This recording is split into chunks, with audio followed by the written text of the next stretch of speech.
તો શું કે મિત્રો, જય સ્વામિનારાયણ ને જય માતાજી. આજે તો સવારમાં નાસ્તો કરીને આપણે જોયું ને તો આ નાનો છોકરો તો બારીમાંથી ડોકા જ્યાં કાઢતો હતો, વાંચવામાં ધ્યાન દે.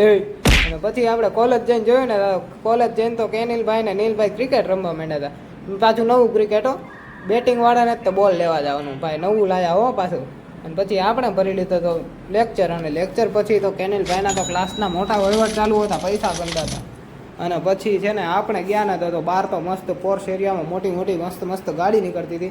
અને કોલેજથી આવતી વખતે આપણે હર વખતેનું ફિક્સ હોય એવી રીતે તો વરસાદ ચાલુ થઈ ગયો. તો પછી અમે અડધી પોણી કલાક સુધી રાહ જોઈ. પછી વરસાદ બંધ જ ન થાય, કારણ કે આપણે જવાનું હતું એટલે કરે વરસાદ ચાલુ જ હોય. અને પછી જોયું ને તો નીલભાઈનો તો પેન્ટમાં પગ જ નહોતો થતો. પછી ઘણું બધું બળ કર્યું, પછી પેન્ટમાં પગ વયો ગયો. અને પછી આપણે આવી ગયા હતા હોસ્ટેલે. અને હેતભાઈ તો થઈ ગયા હતા લુડા લંગડા, ખબર નહીં આજ બહુ હાલ્યા છે એટલે. અને પછી જોયું ને તો દર્શનભાઈને તો મોબાઈલ વગર ગળા હેઠે કોળિયો ન ઉતર્યો.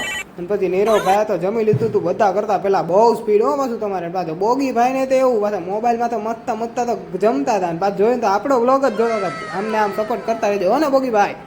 અને પછી હેતભાઈએ તો આપણી જોડે જમી લીધું હતું. અને પછી જોયું તો હર્ષલભાઈ તો ક્યાંક બહાર જતા હતા, ક્યાં જાવ છો કમેન્ટમાં કહી દેજો હો ને. અને પછી જોયું ને તો દર્શનભાઈ તો હુતા મોબાઈલમાં મતતા પહેલા, રીડિંગમાં નથી આવવાનું તમારે તો વિડીયો ગમે ને તો લાઈક શેર અને સબસ્ક્રાઈબ કરતા જાજો હો ને. તો હવે આપણે ઇન્સ્ટાગ્રામમાં ચાલુ કરવાના છીએ.